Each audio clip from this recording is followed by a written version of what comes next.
बच्चों, कैसे हो सब? सब अच्छे होंगे। तो चलिए आज का हम अपना अध्याय आरंभ करते हैं। सर्वनाम परिचय। सर्वनाम के बारे में हम पढ़ते हैं।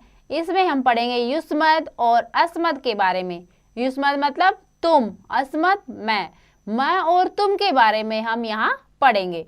तो देखिए, युष्मद तीनों लिंगों में एक समान, मतलब तुम। जो युष्मद शब्द होता है बेटा, वो तीनों लिंगों में उसके रूप एक समान चलते हैं, चाहे फिर वो स्त्रीलिंग हो, पुल्लिंग हो या नपुंसकलिंग हो, तीनों में इसके रूप एक समान चलेंगे। ऐसे ही अस्मद है, अस्मद के भी तीनों लिंगों में वचन एक समान चलेंगे।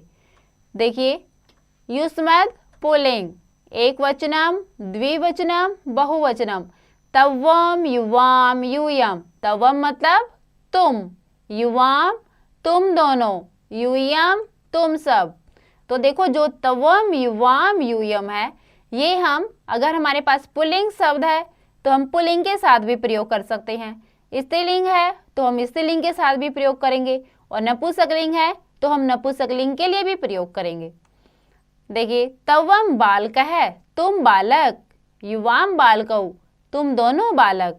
यूयम बालकः, तुम सब बालक। युष्मद स्त्रीलिंग। अब देखिए, स्त्रीलिंग के बारे में पढ़ते हैं। त्वम बालिका, तुम लड़की। युवाम बालिके, तुम दो बालिकाएं। यूयम बालिकाः, तुम सब बालिकाएं। युष्मद नपुंसकलिंग के बारे में देखते हैं। त्वम पुस्तकम, तुम पुस्तक। युवाम पुस्तके, तुम दो पुस्तकें। यूयम पुस्तकानि, तुम सब पुस्तकें।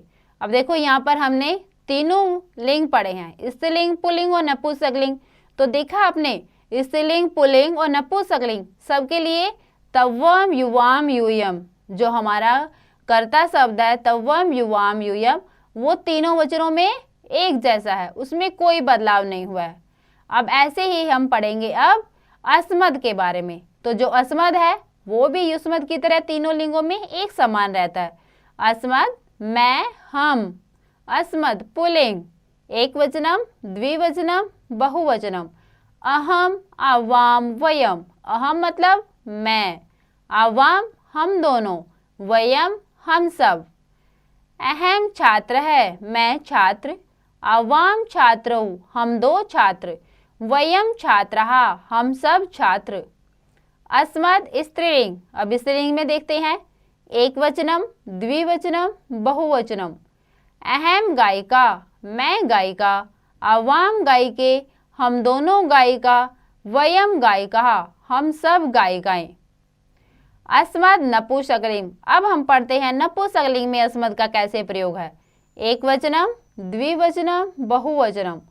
अहम पुष्पम, मैं फूल। आवाम पुष्पे, हम दो फूल। वयम पुष्पाणि, हम सब फूल।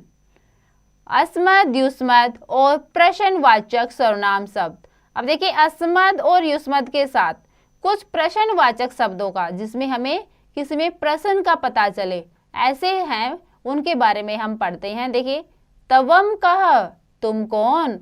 अहम कृषकः, मैं किसान। युवाम कौ, तुम दो कौन। आवाम छात्रे, हम दो छात्र। यूयम के, तुम सब कौन। वयम मयूरा, हम सब मोर। अब यहाँ पे देखिए, पहली लाइन में अस्मद का प्रयोग हुआ है, दूसरी लाइन में युष्मद का प्रयोग हुआ है। उसमें पूछा गया तुम कौन, और फिर नीचे वाली लाइन में बताया गया कि मैं कौन, जो भी है वो बताया गया है। आगे देखिए, तवम का, तुम कौन। अहम महिला, मैं महिला। युवाम के, तुम दोनों कौन। आवाम चटके, हम दोनों चिड़िया। यूयम कहा, तुम सब कौन। वयम कोकिलः, हम सब कोयल। तवम कह, तुम कौन। अहम शिक्षकः, मैं अध्यापक। यूयम का, तुम दोनों कौन। वयम पत्राणि, हम सब पत्ते। युवाम कौ, तुम दो कौन। आवाम वानरौ, हम दो बंदर। युवाम कौ, तुम दो कौन। आवाम मृगौ, हम दोनों हिरण। तवम कह, तुम कौन। अहम गजः, मैं हाथी। यूयम के, तुम सब कौन। वयम नेत्राणि, हम सब आंखें। अब देखो बेटा, इसमें हमने सभी यहाँ पर हमें एक साथ दिए गए हैं, पुल्लिंग, स्त्रीलिंग और नपुंसकलिंग। तो देखा आपने कि सब में तवम, युवाम, यूयम, तुम दो, तुम सब, सबके साथ एक ही प्रयोग हुआ है, चाहे वो फिर स्त्रीलिंग हो, पुल्लिंग हो या नपुंसकलिंग हो। उसी प्रकार अस्मत् भी है, वो भी तीनों लिंगों में एक समान प्रयोग हुआ है, चाहे वो पुल्लिंग हो, स्त्रीलिंग हो या नपुंसकलिंग हो, सबके लिए अस्मत् में भी अहम, अवाम, वयम का ही प्रयोग हुआ है। तो बेटा आपको अस्मत् और युष्मत् का तीनों लिंगों में किस प्रकार एक समान रूप चलेंगे वो आपको अच्छे प्रकार समझ में आ गया होगा। आप एक बार और इसका अभ्यास अवश्य करें।